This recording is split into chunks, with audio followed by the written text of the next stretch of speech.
Hello, hello. We are wizards, and it is Wednesday. And welcome to this week's Wizard Wednesday. I'm your host, Dota, and I'm up here with, I'm going to add Jeldor from Bisonic. Elf should be around for too long, but he's not feeling too well today, so we'll see. We'll see if he makes it up here. Hey Nate, what's up? Hey, how are you doing? I'm doing good. It's been a while. I know. It is great to have you up here. And let's see, we'll bring up Jitsi on stage. Hello. Cool. All right, so hold on. I think Elf is telling me he might have created a second invite, a second Wizard Wednesday. So maybe we give people a second to roll in here. Hello. Okay, so this weekend, something serendipitous happened. Both myself and Jitsi, without calling each other, independently installed or tried to install above ground pools at our houses. So I live in the woods in Texas, and we like cleared out an area. I got a chainsaw. I got a wood chipper. My new hobby is like cutting down trees and then putting them in through a wood chipper. That's like my new personality. And so we cut down trees. We tried to level it as best we could, but I did not do a good job. So it's a little bit bulgy on the downhill side. But we got it set up, and the kids love it. It's very country, but it's our country, and so yeah, the kids will spend there. But so Jitsi, you did the same thing too, right? So you also. What a sweet, nice, fun story. Mine didn't go like that at all. It was a nightmare. I'm pretty naive and just kind of like go with the wind type of person in general. But I'm like, yeah, let's get a pool. How hard can it be? What's the maintenance of it? Who cares, right? Like, let's just do it live. And then proceeded to figure out that I bought one of the biggest above ground pools, and we tried to fill it. And I'm filling it, and one of my pipes burst. Oh, no. I don't know if this is happening. And so I go down, I'm like, why is this filling up? It's taking way too long. Like, I get it. It's a lot of water, but it's taking way too long. So I go and look down in my basement. My exact words were, holy shit. Because half my basement had been flooded. And I'm like, no, this can't be happening. So I stopped the pipe and then tried, after all that, end of the day, what are you going to do? Just let it be flooded and dry out, hopefully. I'm like, I'll go find another water source. So I go to my sink and I'm like, all right, I have to MacGyver this and set it up to where I can fill up the pool with this now. So I do it, set it up, and we're good to go. And then that breaks as well. And so at this point, I'm just kind of over it. And then we have to add it on. You have to have chemicals, you have to have a cover, and all these expenses start adding up. And it was just a nightmare, to say the least. I wasn't happy. I'm happy now because I have a pool when it's super hot. But was it fun to set up? No. Well, and no, we're trying to do a salt pool too, but apparently it's not that it doesn't have chlorination, right? It's it separates the salt from the sodium chloride or whatever. It separates the chlorine. Yeah, it's a process. So, hi Elf, hi Bear Snake, hello. Hey, what's Did going I on? did I stumble into the wrong spaces? I thought this was Wizard Wednesday, not talk about your pool Wednesday. No, this is actually pool time. Hey, Jitsi, just next. The pool's supposed to be outside, not in your basement. Right, exactly. Save some money on pool liners. Just built the basement. Yeah. I guess we should talk about Forgotten Runes, huh? So, Elf, you made it. I know that you I think there was something that really drew you in with this week, right? It was just the amazing cult content. And so, yeah, I'm sorry that you're not feeling well. Hopefully you can it's live through it. Yeah, I don't know how long I'm going to stay on. I've got the COVID, but I just wanted to come on because the cult content this week has just been amazing. It's been giving me life. So many good pieces I'm seeing, and I just had to come on and acknowledge all of it. So yeah, I mean, I would love to just go over a few pieces that really stood out to me, unless you got something else you want to start with. No, please do, but make it quick because you're you sound so sick. Yeah, I'm working on a potion for you. Yeah, exactly. As soon as my alchemy has run its course. Okay, awesome. All right. Well, I don't know if I can do it quick, but I'll try.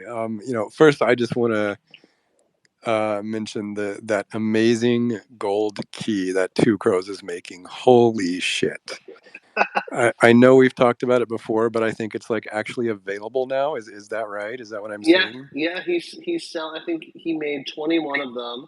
And I will say, I met him and another wizard for the first time, not to be named, I don't think. And I got to hold it in my hand. And holy awesome. schmoly, it's amazing. Really, I mean, that's what Two Crows has a background in being a jeweler. So highly recommend if anyone likes rocking the bling. This is the first real wizard, IRL wizard bling. Yeah, it's amazing. Yeah, always got good stuff out of Two Crows. And then I love the little illustration that Tad Major did of his rainbow kobold flying on a broom. It's just such a nice illustration. The colors are great. The style is great. I just love it so much. And then speaking of Tad, he also did this awesome animation of his wizard Bullock doing like some kind of fire spell, and he's like transmuting from his soul form to his living form.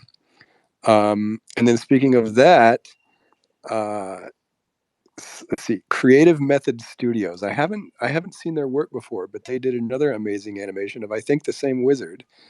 Um,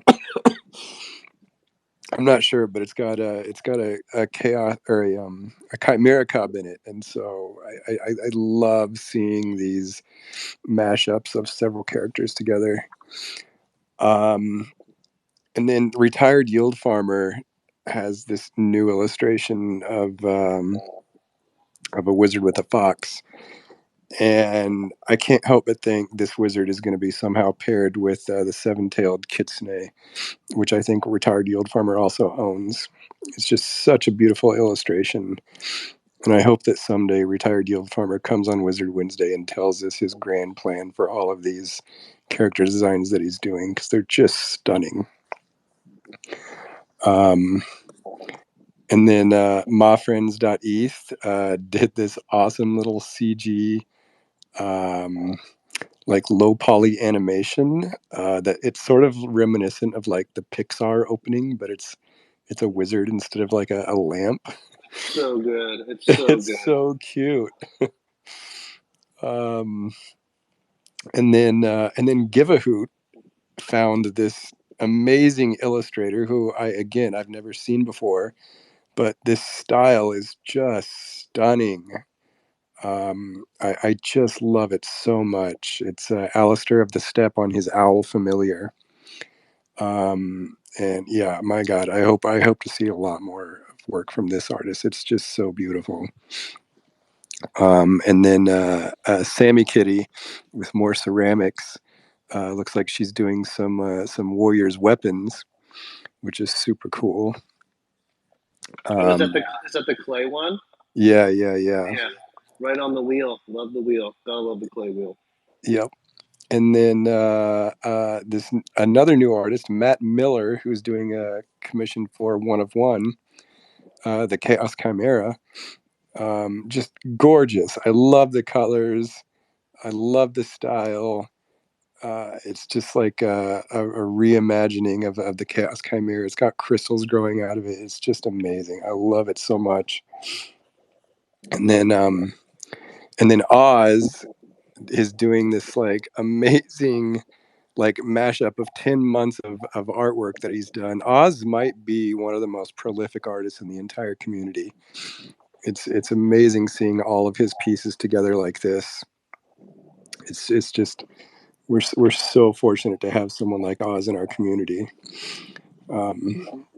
So thank you for that, Oz. And then Artsy finished the Triple Crown Cockatrice illustration from Daniela Illustra. And this style as well, I just love it. This style looks like there needs to be a whole book made with just monsters drawn in this style. I would, Bear, I know you're like talking to publishers. We've got to get some of these illustrations in the book. They will be in the book, and we will be talking to all the individual artists just to make sure, and token holders, that they are all about it. But yes, absolutely. For sure. And then Artist Rock, who's doing a series of fake Runiverse ads, did this ridiculous mint ad, and it says minty fresh battle breath. What the hell? I love that. I love that they rendered and they made some like actual mints. They actually look kind of tasty. Yeah. And then Forgotten Spells, which is a very mysterious Twitter account that we know a little bit about, but not much, did just an awesome Enchanter Lobo of the Dunes transforming into a werewolf. Just an amazing piece of animation. But yeah, I think that's about it. And I also just quickly wanted to throw in, I'm sure that every time we do this, we miss a lot of pieces of art. So if anyone makes cult content, just make sure to tag Forgotten Ruins so we see it. Because sometimes I see things that aren't even tagging us, and so, like, they're really awesome things. So I don't want to miss any of the good stuff. So make sure to tag us. Well, Well, see, I think some also other just super good stuff. Oh, go ahead. Go ahead. No, I was just going to say, See Mike Draw has been doing some really cool pieces as well. Yes. Which I just, like, I'm such a fan of his work. Yes. It's so clean. And the Agreed. NFT NYC poster competition. We didn't even touch on any of those, which maybe we'll do next week after we've been a bit more organized. But the one by PBA.eth, which is where he like did the time lapse and 3D modeled the whole thing and then like traced over it and did the comic rendition. It was like, I love it so much. It's absurd. It was I don't know how, like, he or she were saying, like, they don't know how to draw at all, so they just did it in 3D first. It seems so backwards to me. But yeah, the end result was incredible. Is incredible. I love it. Yeah, so I've been seeing a lot of great pieces from that poster commission. Tanya Del Rio did another one that I just loved. There's been so many. Yeah, we'll have to talk about the posters next week when the contest is done. Actually, something I know we didn't talk about this, but beforehand, but I had a meeting this morning with someone that was like one of the first team members at Riot Games. If anyone knows that, League of Legends, and just a fantastic game studio. And a lot about how they started that company and how they really the reason they got to where they were is because they really just doubled down on the community and the small group that were playing their games in the beginning. And he was drawing all these parallels between what he's seeing going on in the cult and with Riot, and it just made me so inspired to see someone that had built something as epic as Riot Games comparing us to them. And I don't know, it's just like all this cult content every single week. It's just so impressive, and the builders and the creators that we have is, I mean, we literally say it every week, but it's just astonishing. Like every week it just gets better and better. I haven't actually heard this conversation. What else did he tell you that was sorry, similar? it's a secret. I can't talk about it. No, I'm just kidding. No, we were just talking about community. We were talking about Web3. He left Riot with another co-worker from Riot and started a new company, and they're really just looking at what's out there, right? Like who's building, who's doing things different, who's zigging when everybody's zagging, and it's nice when because there's like two types of people. There's the type of person that needs to be told something is cool or something is worthwhile, and then there's people that just believe and have a vision and are patient and stick to the plan. And so I mean, like, making these parallels between one of the biggest gaming companies in the world and Magic Machine was just, it's always nice to have outside people who aren't even in the cult make those kinds of comparisons. Yeah, it's always like hard to see the future, but it starts like this. When it succeeds, it starts small like this. It's like small but intense fire. Yeah, exactly. So we've got a couple things to cover today. So we have got Jeldor from Bisonic is here to kind of talk about the game. We can kind of ask questions about that so far. We also have DAO proposals. So I think Cyberwaffle, Henvoid, and DericktheSphinx are all maybe going to talk about some of their proposals to the DAO. We can talk about some NFT NYC. We can talk more about, there's a whole variety of different things, but maybe we could turn over to Jeldor for a little bit to talk a little bit about the game. Yeah, that sounds great. So over the last couple months, we've really ramped up the team. So we have over 30 people now, tons of pixel artists, level designers, and programmers. And we're really now, I would say, in full production. So what we've kind of built up to this point is we have basically a massive world where you can jump into it and see, you can jump into the Fae, you can actually jump into the Fae with other people, walk around with other people and talk together. You can visit a lot of the landmarks that are sort of, that we all kind of heard about for a long time, like the Owl Obelisk and everything like that, that basically everybody has sort of seen in the maps and heard about for months and months. You can jump in there and actually see them and walk around with friends. Um, we have like everything from basically the desert to the beach to the snow-capped mountains. We have the swamps. We have a day-night cycle going. So we really have this kind of massive world built out, and the ability for people to jump in and play an online multiplayer and everything. So we have a lot of the infrastructure to build on to support basically a bunch of people playing at the same time and to support some of the upcoming events that we've been teasing but haven't really announced yet. So the frogs are croaking in the Runiverse, and I think pretty soon we're going to have something to share with you guys. And I hope that that pretty soon, basically everybody will be able to see sort of what I'm seeing right now, and get a chance to walk around the Fae with their friends. And Jeldor, correct me if I'm wrong, but this first V1, if you want to call it that, people are going to be able to enter as their wizard, isn't that right?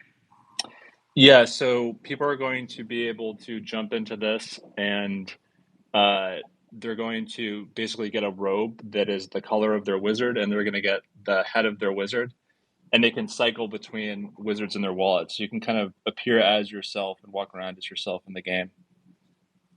And will non-wizard holders and warrior holders be able to play as like default characters? So if you don't own a wizard, you'll be able to jump into the game and play, like walk around and hang out with other wizards.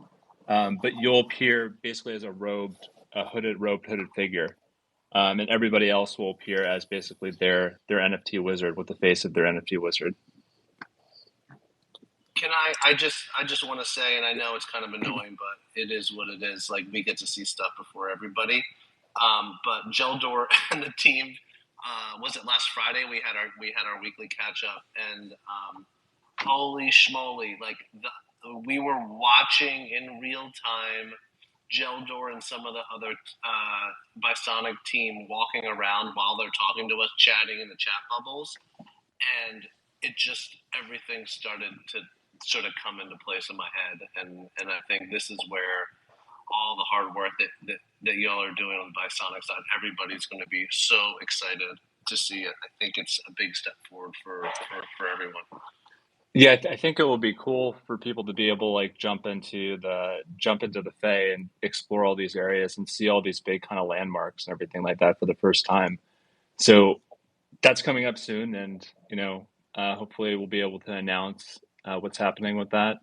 But I think it will be cool for people that have been in the cult all this time to sort of be able to actually enter the Runiverse and walk around and talk together and hang out.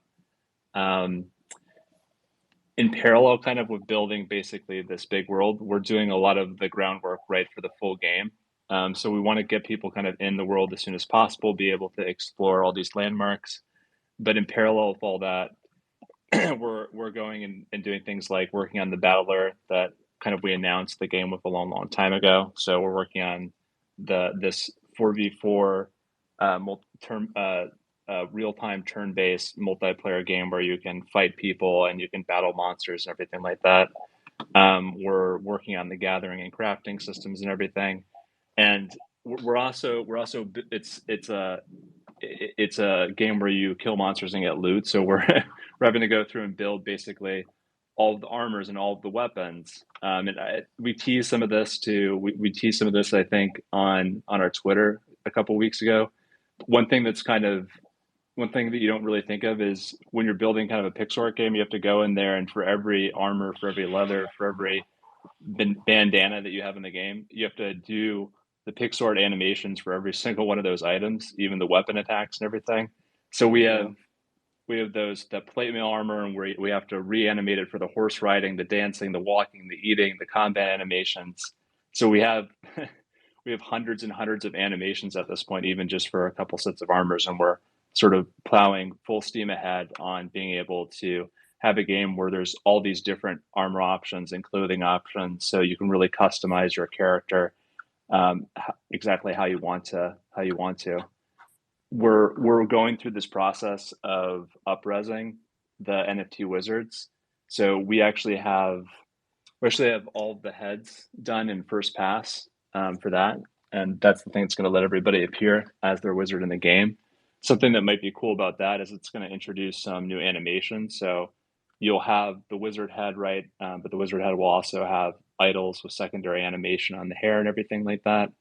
And I think we want to share those animations too for anybody that wants to be able to use them or play around with them.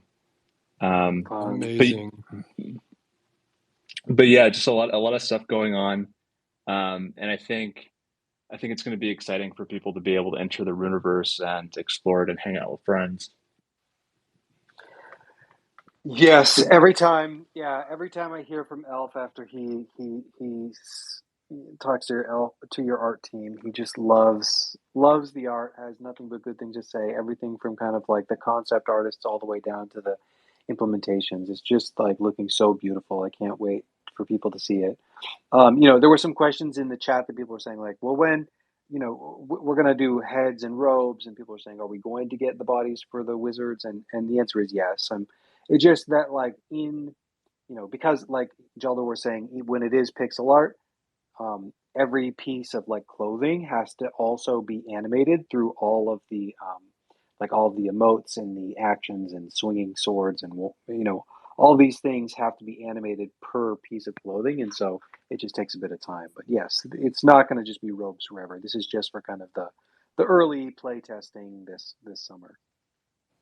I got a good question, and this might be a little bit too early to ask it, I guess. So don't feel pressure to ask. But is there anything you thought about, like an end game scalability type of play? You know what I mean? Like my brain just instantly goes to when you play through the game and you're socializing all these things, and you get towards the end levels, blah blah blah. Like scalability, like Path of Exile does this pretty well. Where you have like a map system, like you to play, and like it's only as hard as you ever want to make it, but it can be as hard as hell if you want to do as well. So I'm just curious if that's being thought of. If not, cool, but just curious. Yeah, I think there's actually a couple things that kind of are relevant for that. So one, right, is going to be PvP. Nice. We're going to have 4v4 PvP in the turn-based in the real-time turn-based battler. And then that means, right, that we're going to have a way to do ranked matchmaking and everything like that, where you can fight basically. So there's going to be hopefully, right, really competitive tournaments and everything that people host and put on and set events around. And I think that will be something that will just keep going, right? Like there's always going to be somebody that's better that you're going to try to beat. There's always going to be that building up a team to compete in one of those tournaments. And there's also just the end game of the cities themselves. So there's the personal progression that you have as a player. So there's, levels, you go from level 1 to 50, and you go out and you get gear, and it takes a long time to craft really cool gear and all that. So there's that kind of core progression. But then there's also the cities, and the cities are tied to the player progression. So the plots that people are going to be able to purchase and build on, really they're kind of the core economic engine of the game. So you build forges on those plots, you build mage halls on those plots, and that's really where people have to go to be able to craft better and better items. So you're going to have this communal thing where you have a very long progression of people playing the game, battling monsters, getting resources, gathering, and then building these bigger and bigger player cities that enable better and better items to get crafted.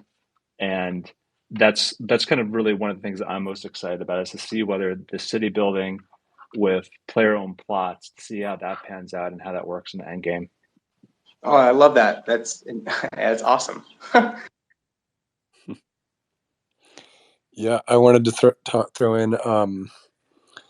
So, well, first of all, Jeldor, the map that you guys have, this first like version 1, it's not, you won't be able to traverse the entire map, right? You won't be able to traverse the entire map, but we'll have basically, I would say, a substantial portion of the known map available to walk around in, where you could sort of jump into it and walk, starting in the Fey, like walk all the way to the Grasslands, walk all the way through the Thorn. And then for other areas, like for the desert, we're going to basically have a section that's built out with a set piece that you can jump to. So you won't be able when we launch this to walk from the Fey all the way to the sand and visit the Al Obelisk. You'll kind of you open up your map basically, and you'll be able to teleport right to the Al Obelisk. So Gotcha. there's a really big area built out in the world where you can walk around from point A to point B without teleporting. But then we wanted to have basically a piece of almost every biome in there. So like snow-capped mountains and the swamp and the Shadow Waste and the Vampire Mist, and some of the areas and some of the set pieces will kind of just be like a small area that you can jump to, but you won't be able to sort of explore there without jumping to it. Got it. Well, yeah. So, speaking of the map, I think I mentioned a week or two ago that I was expanding the current one that's released, and that is done. The map is expanded. It's not the full map yet, but it's greatly expanded. And I actually just handed it to the Bisonic art team just this morning. He said, "Yay, lovely." uh, um, but yeah, how will I guess the question is like, how will we reveal this to you guys? So I think in a few ways. Number one, we are printing this map in the comic. Number two, it's going to be printed on the floor at the party in NYC. And then I think after those two things, we'll just put it on our website. So yeah, so the full map is there. And another reason I want to mention this now, because we have Jeldor on, is one thing I realized when I was making this map is that there's just so many landmarks. The map is just huge. There's a lot of details, and I named a lot of this stuff myself. But there's a lot of like mountain ranges and forests and waterways that are not named. And I imagine that like as people are playing the game and as communities are being formed, like you guys can name these things yourself, and then those names will end up on the map. Or honestly, if you feel the need to rename anything that's on the map, the Runiverse is a living, breathing, ever-changing world. So I guess the point is like, even though I'm going to release the map with names on it, I imagine that boundaries and names and things can shift. Something that I wanted to ask, just because I don't think a lot of people on here probably know this. Jeldor, you've created a really cool way to traverse the area that you built out and then jump to these different locations. If someone were to say, just to give them the code and idea of like scale, if someone were to like walk from one corner of the map to the other, how long would it take them? So when we get to the full map, it will take quite a long time if you're not using like fast travel and stuff like that. Like how long? I think it probably would take like almost an hour. Wow. Almost an hour if you're working. But don't worry. In the version that we're kind of launching with, there's going to be fast travel and stuff like that, and you won't have to walk an hour to where you want to go. I only No, bring it that's up awesome. because the game is going to be so expansive, and of course, like you said, we'll be rolling it out slowly. But I just want to give everybody like the full picture here. It is such a huge world.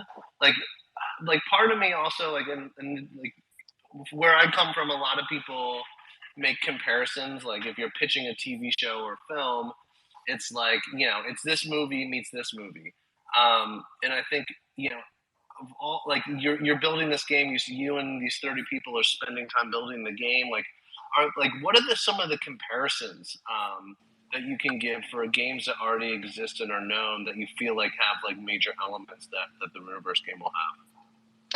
Yeah, I mean, a lot of the inspiration is coming from games like Ultima Online and EverQuest and World of Warcraft, especially like the early versions of EverQuest. Obviously, EverQuest has been around for quite a while now, like over 20 years. But kind of like classic EverQuest and classic World of Warcraft.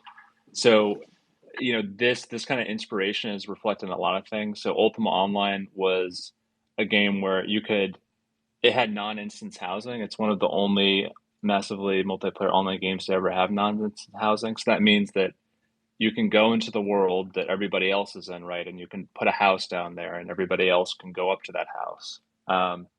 And that with the tie into the plots, that was a really big deal for us. Uh, we wanted basically something where you own a piece of the world, whether it's a house, a homestead, or a city or a village that other people can see in the world and come up to. Not like you kind of go and you see this sort of housing block and you click on it and you go to like, apartment number 437, right? Like instance housing. So that's one of the biggest inspirations where you have non-instant housing in the world. When you buy a plot, you're going to be able to go there. Everybody else is going to be able to go there and see it. Also, the city building really kind of is taking a lot of inspiration from Ultima Online. That was a game where players got together and they built cities, for economic purposes, for their guilds, places just to hang out. And we're really hoping, with the culture and the cult, that the kobolds are going to build a city, that other guilds are going to build cities, and that's going to be a really big part of this too. And, for the battler, a lot of inspiration coming from EverQuest. So we really want this core experience where you can build characters that are archetypically kind of like a healer or a damage dealer, a tank, and go and grind through dungeons and get epic loot and everything like that. So I think those elements, if you're somebody that played a lot of these games, you'll really see a lot that resonates with that. Great answer. Love it. Hey, real Cool. quick. Matt, I was asking, are dungeons and party quests planned to be instant? Yes, dungeons are planned to be instance, but the overworld is non-instance. So you can imagine that in the overworld, you can run into other people that are going into the same dungeon as you, but when you're in the actual dungeon, that will be instanced to your party. Gotcha. Tabitha's asking, will there be a marsh, and will I have a gingerbread house there? There will be a swamp, and it will be available in this initial release we're doing. There you go, And Tabitha. we don't quite have a swamp shack, but we do have a tiki hut. Maybe you can ask some of those artists to build a gingerbread house. Yeah, no, I think that would be cool. Hi, DYL. You came up on stage. Did you have a question?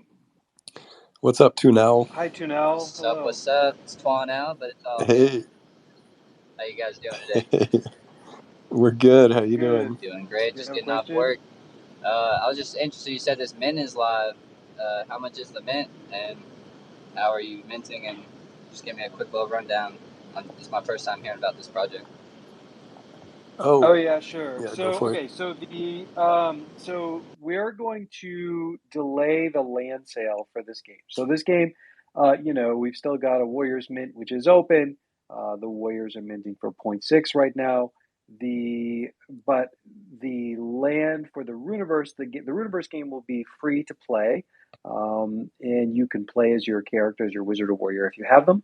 And then the land we so the land sale was scheduled for this month in June, and we're going to be delaying it. We don't really exactly have a good time for when we're going to turn it back on, but that doesn't delay kind of the development of the game, right? We're still going to, like, really one of the things that we want to make sure is that everyone knows that this game is fun first, right? Where a lot of other projects are kind of, they just drop the tokens, you don't have any stats, or they add stats just to kind of get this like trading market or like for the tokens. What we're doing is we're actually just selling the tokens that are going to be playable as they're playable, and then sell them like, and we're building the game in the meantime. So yeah, so just hang tight in terms of the mint for the Runiverse land sale. You'll actually be able to play it before you'll be able to mint, which is fun. That's what's up, man. I gotta get my ETH up if I'm gonna cop one of these, but I'll keep an eye on you guys for sure. All right. Cool. Appreciate I you just bringing me in. I want to call out. I see a celebrity in our audience. Chris, the creator of Neon Cat, is here. I was on a Spaces with him a few months ago. Welcome, Chris. I'm a big fan of Neon Hey, Cat. yeah, of course. That's Yeah, right. that's a The core meme of memory at me. this point. Yeah. Yep. Yep. Cool. Well, if we don't have any other game questions, or I don't know, Jeldor, if there's anything else you wanted to touch on, or if not, we could talk about some of the DAO proposals. No, I'm all good. Thank you so much for coming. It's going to be so fun. Yeah, I'm just going to go ahead and say again, I know Dota noticed this, but I love talking to the art team at Bisonic. They always do such quality work, and they're just really bringing a lot to the Runiverse, and it's one of the highlights of my week for sure. So Cyberwaffle, Hen Boyd, and DericktheSphinx, if you're here in the audience, request to speak and we'll let you up.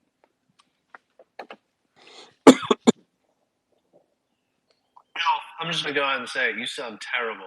I hope you get into Yeah, some you rest. sound awful. It's like painful listening to you, even though I love having you here. I'll be I'm right watching Josh the Horse this week. Oh, how's Josh doing? He's wonderful. He's getting used to being blind. This is like his second year of being blind, so it's a lot easier for him to kind of like know how to get around, and he's really calmed down. And yeah, I'll just Hello. wander over there and hello. Hi. Can you hear me? Hi, Cyberwaffle. Hello, Yes, hello, we can hear you hello. just fine. Hi. Yeah, thank you for. Can you hear me? Yes, yes, yes. Loud and clear.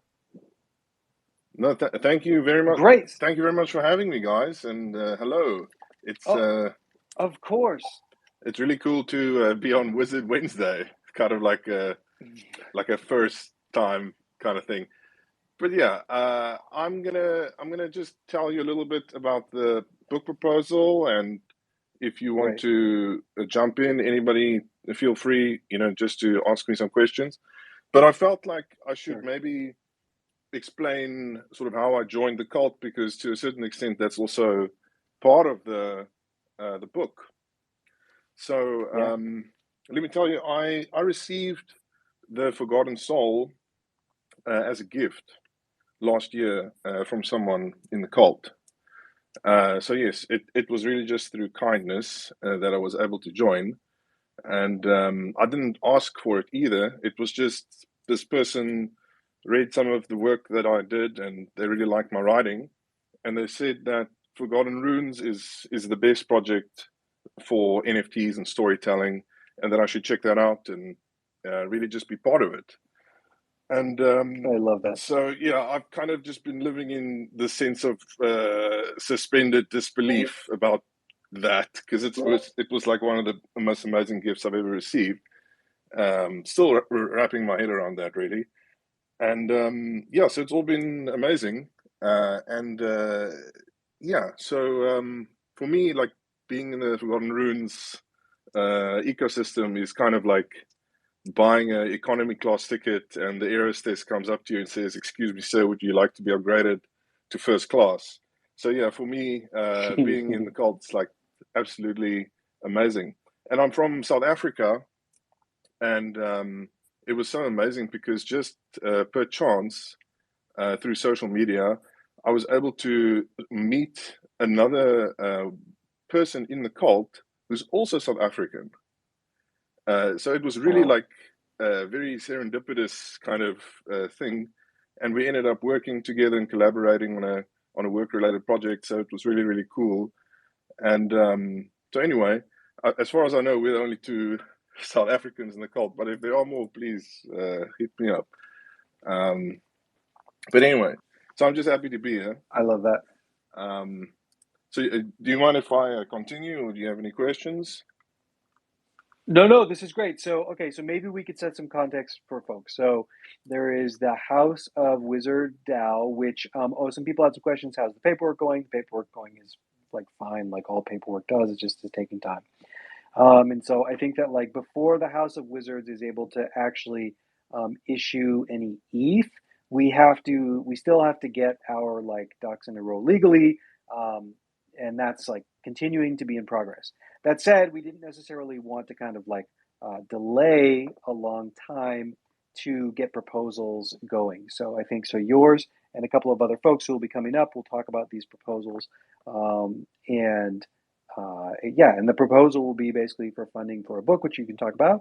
And I think the context is, someone can correct me on the mechanics, but basically we'll have folks talk about the proposals. We'll post about it in the discourse, not Discord. People can comment on it, and then we will vote as a community on sort of where we want to send this funding. And so I love this idea of a book. So yeah, so feel free to just kind of share your idea. Let me be very clear about that. Yes, this is about the Black Letter of the Lich proposal for a 300-plus page novel, fantasy novel based around Lich Despot, Lamia of the Nightmare Paradise, essentially how she was brought to the Sacred Flame and transmuted. And I felt that it was quite a compelling story. And so I basically pitched this idea to this friend of mine who gifted me the wizard, and I noticed that a lot of lore entries were focused on just writing about that particular wizard that the lore entry was for. And I thought maybe it would be interesting if there was a longer story that had multiple wizards involved. So yeah, basically that's on this level, that's kind of what the book is for me. It's kind of like on a personal level, like a thank you, for the gift. But at the same time, I have some other goals for the book. First of all, I will 100% make sure that it is a palatable read, written in earnest. I don't think I'm the best writer in the world, but I have some experience with it, and I've helped people to bring books, mostly in the legal academic world, into being, if I can put it that way. So yeah, that's my background is in IP law. So I'm very interested in this whole concept of decentralized world building and IP creation that's owned by the same people that are actively the audience and also contributing toward it. It's a modern day Marvel, really. So yes, I can also tell you that the particular vibe that I'm going for with the story is, how can I put this? I want to summon my wizard, and it just so happens that wizard is a sort of power-hungry, lawful evil lich. Okay, kind of like a villain character, kind of a Skeletor aesthetic, if you will. And so this, the idea is that the witch Lamia of the Hills is transmuted into this lich who's sort of hell-bent on controlling magic, almost to a legal degree. And she finds the Supreme Court of the Lich, which I think is something that could be built in the Runiverse game. As Jeldor was mentioning earlier, you guys would like to see guilds together. And yes, I'd like to see the kobolds. I'd like to see the, the Order of the Eternal Rose. I'd like to see the Murder Guild. I'd like to see them all. But I want to have some representation for the souls, right? Yeah. So for me, yeah, I've like particularly the liches, because there's a lot of hierarchy to them. And so yeah, I'd like to have this as a role-playing device in the in the Runiverse, but potentially also it could serve as a place where people could walk and visit and read sort of the legal documentation of the game, like the end user license agreement. I thought that would be kind of fun. Yeah, it's fun for me. I'm a legal nerd. But anyway, yeah. So I think that's about it. Part of the proposal is also that I would like to provide art for key chapters, and I do have an artist who I know in real life, and I onboarded them into the world of crypto and NFTs, and I sent them a baby wizard, and I introduced them to the wizard cult as well. So I thought that was a good way to get people involved. But yeah, This I love sounds it. amazing. This, awesome. yeah, no, it sounds ambitious. It sounds creative. I love the liches.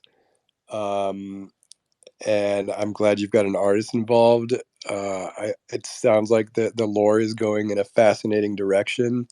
I'm really excited about this, and I love how like the scale of what you're trying to build. It sounds like a Thank pretty you. serious thing. Yeah.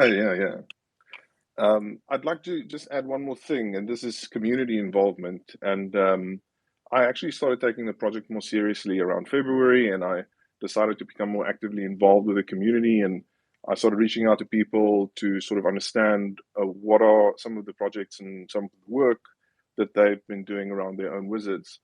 And I found someone who actually wrote like children's songs that they sang to their kids. So I was like, wow, that's quite unique. So I thought to myself, because this was something that came from the community, how can I incorporate that?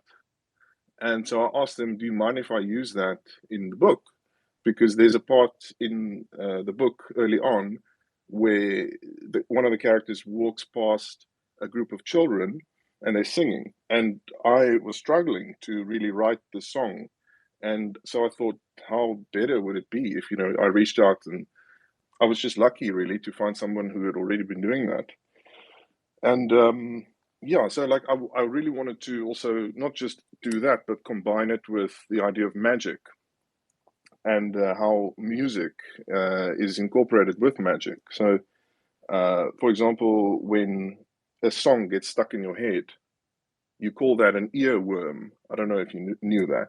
Yes. But right, so like there's this idea that there are wizards that are able to cast the earworm spell and make music more popular. So it's this Brilliant. kind of it's like it influences the music industry of the Runiverse and I love things like it. that. Yeah. No, so it's that's just a little example, but anyway. No, that's perfect. That's exactly how I think of magic and magic in the real world. It's I mean, it's like art is truly spellbinding. It's any kind of art, anything that incorporates aesthetics, it literally enchants you. That's great.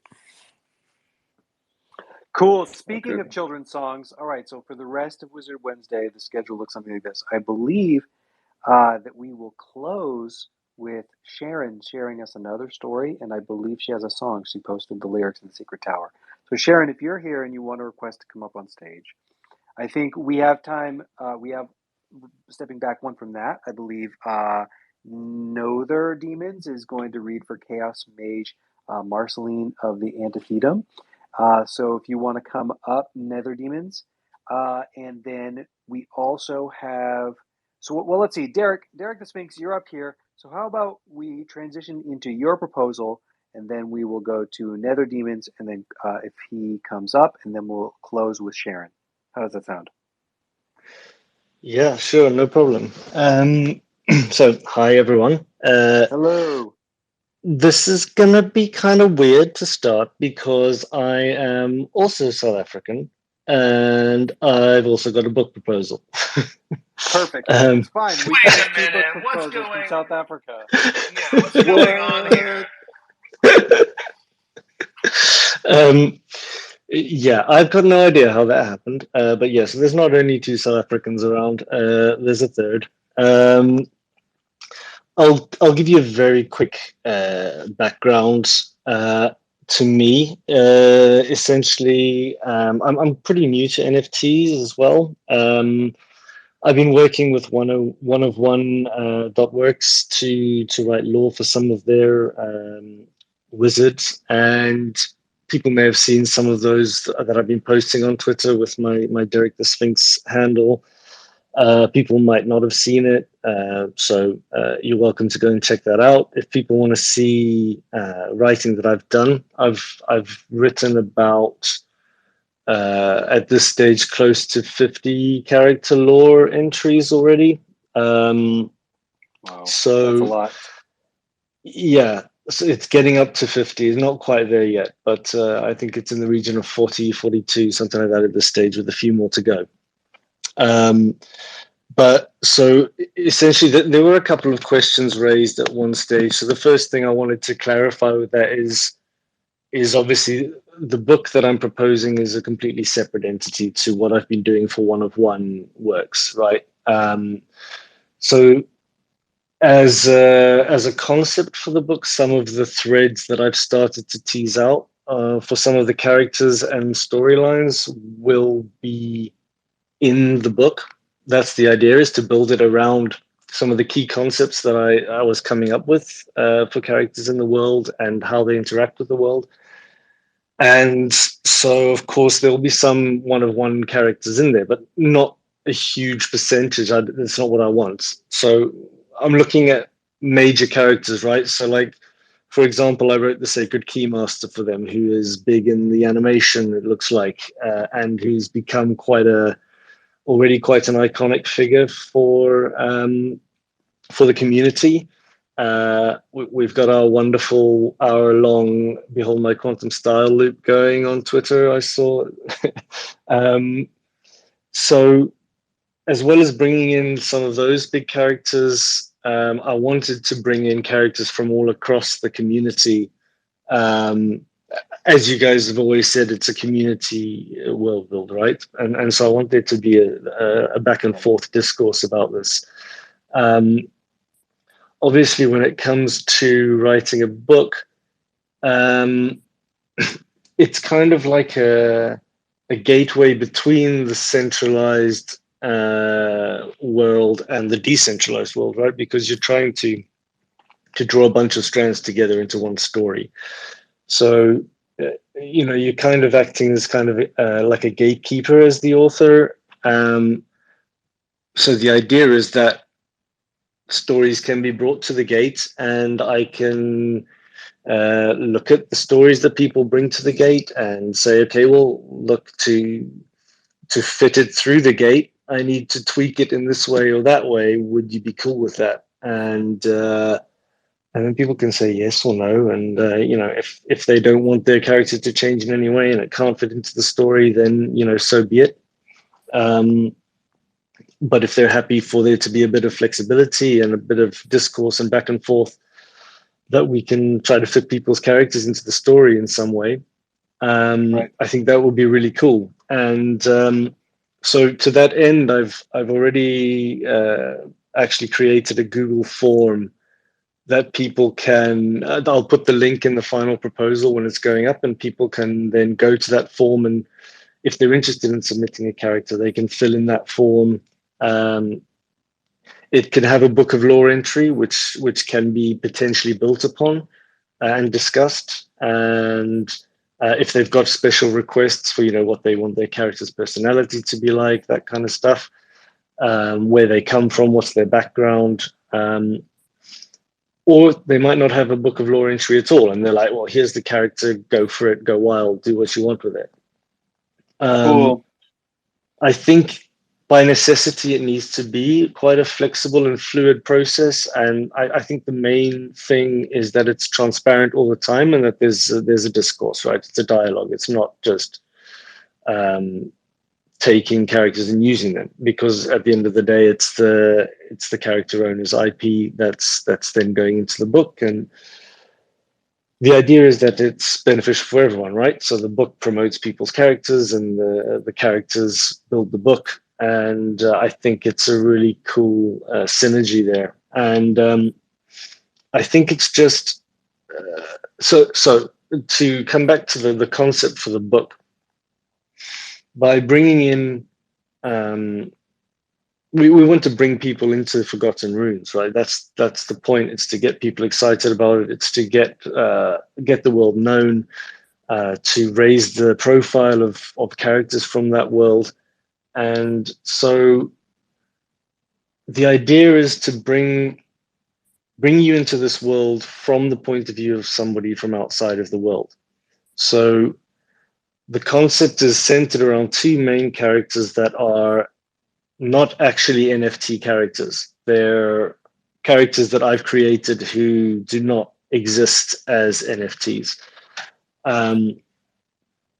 So the idea behind that is that there is a city surrounding the Blue Wizard Bastion called Lumana, which is, without going into a huge amount of detail, I know there's not a lot of time now, but the idea is that this city is being put under an enchantment by a conglomerate or a syndicate, essentially a crime syndicate that is also in cahoots with a tech conglomerate. And the idea behind this is that within this city, there's a lot of tech being produced and designed, and the crime syndicates want to have control of that technology. Whoever's behind that crime syndicate, I'm not going to say right now. But there are dark forces at work, right, that are trying to control the inhabitants of this city and to control the production of tech in the Runiverse. And so the people that live inside the city are not aware of magic. They're not aware of anything that's going on around them. This enchantment prevents them from seeing any magical things that are going on. And I think one of the things that I kind love of like, about this process is in Harry Potter, where magic just kind of flies by a muggle's eyes, and they miss it. You see it as some kind of weird everyday event or something. So essentially, really cool. The book's called the Shadow Key, or the Shadow Keys, and it revolves around a concept I came up with when I was writing the story arc involving the Sacred Keymaster and Necromancer Voidoth of the Platonic Shadow. So my idea was that there's a whole bunch of these keys to the Seventh Realm around, keys to the gate of the Seventh Realm. What are these keys? Why are there so many of them? There's loads of wizards that have them. So essentially, in the past, Voidoth has stolen the original key to the gate of the Seventh Realm from the Sacred Keymaster. Okay, well, that's fine. We're running low on time anyway. So we will have proposals continued with Coffee with Magic Machine by Jitsi and Locke. I don't know the schedule for that. They can post that in the Secret Tower. But I love this idea so much of having like multiple books with multiple perspectives, right? Even from how you hear the like Cyberwaffle versus Derek describe how they think about their projects, right? Cyberwaffle has, this more like centralized vision for what it might be, and then Derek is talking about like including people from the cult. And I think they're like really one thing that I've wanted for a while, right? Is this idea of like a longer narrative through of the lore of characters, right? Because we'll get some of that with the comic book, we'll get some of that with the show, but those things take so long, and so I just love this idea of having longer form novels and some tools to do in there. So we've only just got a few more minutes. We're even actually pretty close to time. So we have got Wonder Eve, aka Nether Demons. Why don't you go through your lore, and then we'll close with everyone's favorite storyteller, Sharon. And then we'll close out from that. So go ahead, Nether Demon. Okay, thank you so much. Yeah. So I'll be reading the lore for Chaos Mage Marceline of the Anthenium, and I posted a link to the kind of draft of it, which is currently on my website, which I'm kind of using as a way to draft out how I want these to flow before I write them to the Book of Lore. And the a.netherdiamonds.io is a place where others who have similar kind of desires to draft but get some feedback can also post their lore. So I encourage you to check that out. So this is titled Demilog number ? The thick, almost tangible ultramarine haze shifted just enough to let Marceline make out the edge of some looming structure before her. As she glided forward, other sharp edges began to become just barely visible in her peripheral vision. Each structure oozed with a rapidly evaporating green expungent that seemed condensed, almost curdled, onto the rigid shapes from the chaotic haze that swirled around her. With a sudden big whoosh, an incandescent stream of chalky green smoke burst from somewhere below her, gripping her tight and making her wakeful as her flesh singed with the knowledge of gravity. In the next step, her foot exited the exhalation of smoke, followed by the rest of her, and into a new dimension she arrived. In that moment, the haze that she had been moving through for the last unknown amount of time seemed to rapidly retreat away, and those sharp edges that she had struggled to resolve just moments before now crisply presented themselves as a dense thicket of massive razor blades that protruded from the rumpled gray ground all around her and blocked out the sky above. While the gooey green crud she had seen all over these massive living murder trees no longer decorated their now steely surfaces, Marceline could feel down in the depths of her marrow the aura of chaos magic roiling off them, making for certain that, wherever she happened to be, she was meant to be there. Chaos? What were we supposed to grab here again? Marceline called out over the sound of the whooshing that continued to spill out behind her. Yeesh, really, Robert? A razor blade dimension? What could you possibly need from here? She said, scrunching her face in confusion. Without a response, she inquired once more, turning and looking downward for her chaotic familiar. Chaos? But instead of a frog-shaped demon, her eyes met a pockmarked circular opening in the ground that was actively ejecting a warm, transparent, gaseous substance. Although the gas seemed to lack in any visible appearance, she could again feel the depth of chaos magic that composed it. Chaos? Repeated Marceline, a tinge of worry cresting the confusion in her voice as she angled her head down to peer down the gassy pore, and then followed up with, I can't do this without you, dude. Where the F did you go?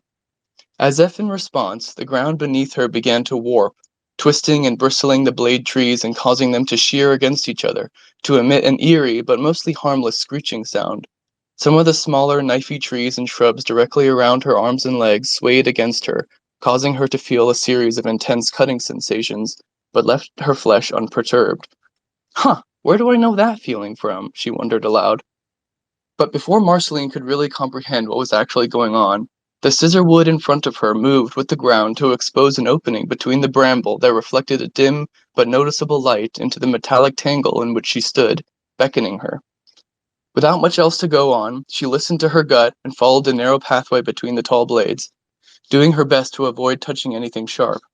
While the gouging sensation she felt when in contact with the blades wasn't altogether unpleasant, the feelings of nostalgia they evoked were more than a little bit unnerving for the fact that she couldn't exactly place their origin. Each slice on her arm, leg, or face evoked a different shadowy dream of her in some other galb-forsaken dimension, doing or finding some ridiculous shit for Robert or one of the Anthenium's clients. While she clearly felt herself in these visions, they were unnerving because she couldn't remember having made them in the first place, to feel nostalgic about in the first place. How could one fondly reminisce over something that they didn't even do? Or did she actually do all those things, but somehow lost the original memory she made about them somewhere along the way? Good thing she had a strong and willful yet forgiving spirit, for these mental states would surely break a lesser creature.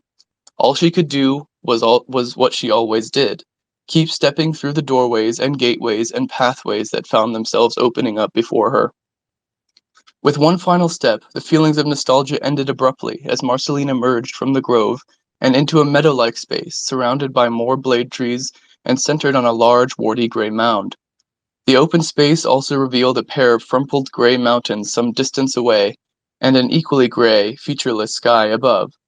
She slowly stepped further into the open space, scanning her surroundings, and spoke aloud again. Okay, am I supposed to know what to do now?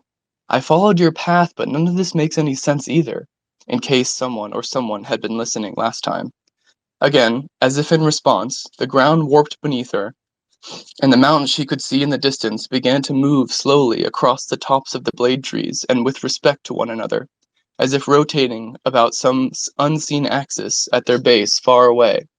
As the twin peaks rotated, a clear white area covered with a fine network of green veins began to come into view along one of the ranges.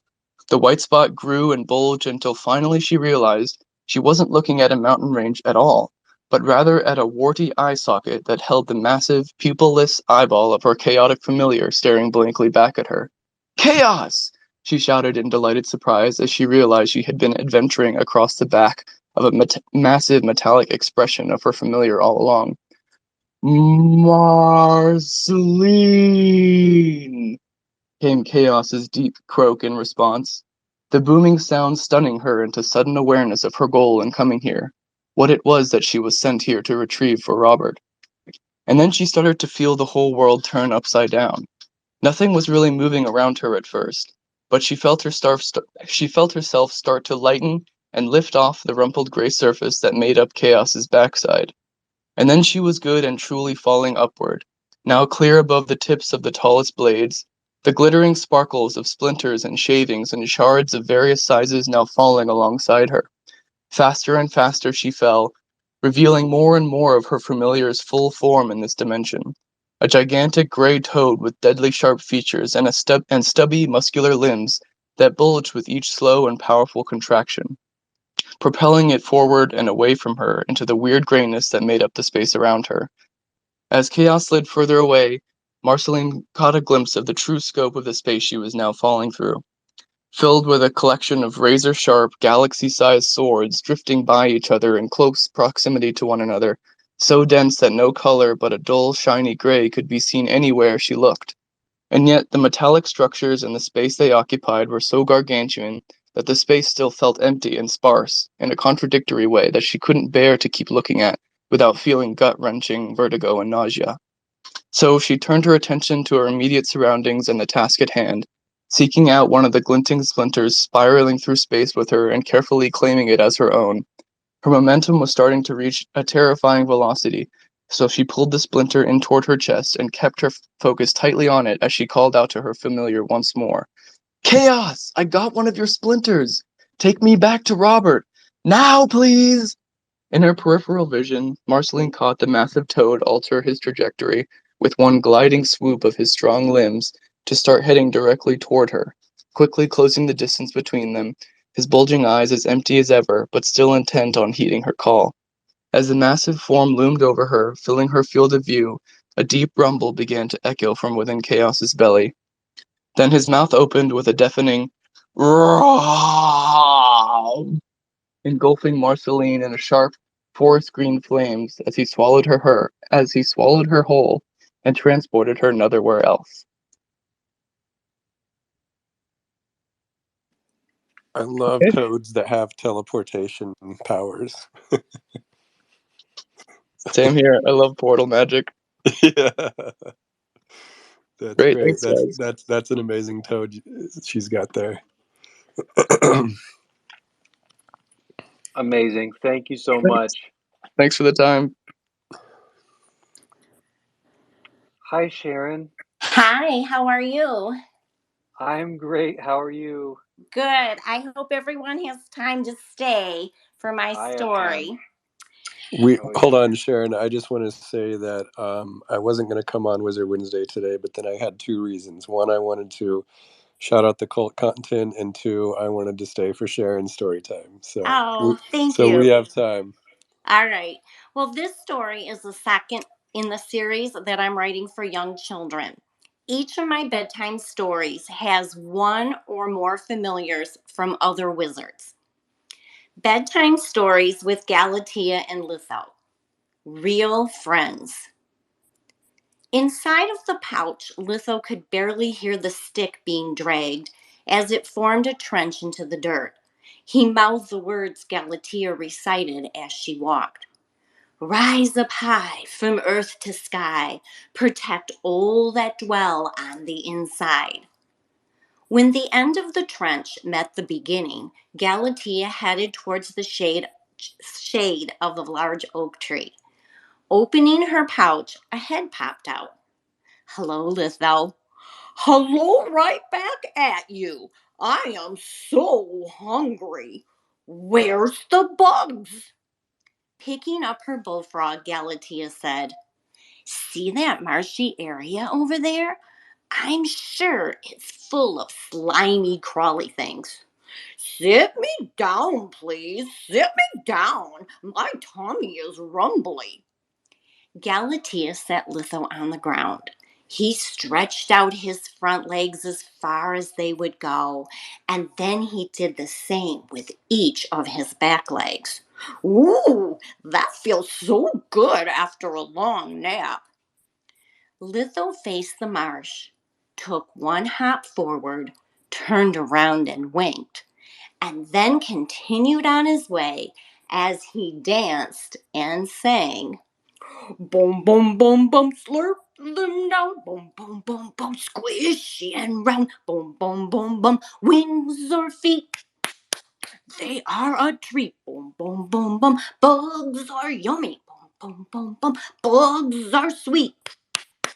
Tasty, tasty, tasty treats. Mm-hmm.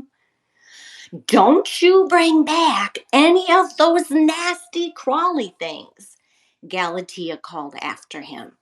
Litho kept hopping forward until he disappeared into some tall weeds. Galatea went over to a grassless area and began to move rocks into a circle. A half hour later, she headed to the fire pit with her arms full of wood when she heard, Help! Help! Galatea dropped the wood and ran. Her face became red and her eyes scanning from left to right. Litho! Litho, where are you? Reaching the weeds, she stopped and listened. The only sound was her heart pounding. Even the songbirds were nowhere to be seen. Litho! Litho, she shouted. Galatea carefully walked through some tall grass and called again for her friend. Litho, where are you? She went a few more steps deeper into the marsh and found some open water. A red hawk was sitting on top of a log that was halfway stuck in the mud. The bird was hunched over, staring downward. It was here she saw Litho curled up underneath it. Only his eyes were sticking out of the water. Noticing Galatea, Litho's eyeballs got bigger. Galatea quickly raised her left hand and blurted out, Raise up water! A single wave rose up above the hawk. The bird turned its head at Galatea and glared. Galatea leaned forward and moved her hand higher. The wave rose up too. Letting out a piercing scream, the hawk flew away. Galatea released her hand and called out, Litho, everything is okay. You can come out now. I made the hawk leave. The bullfrog lifted his head out of the water and looked around. Are you sure it's okay? Yes, I am sorry that happened to you. The hawk must have been in here somewhere before I cast my protection spell.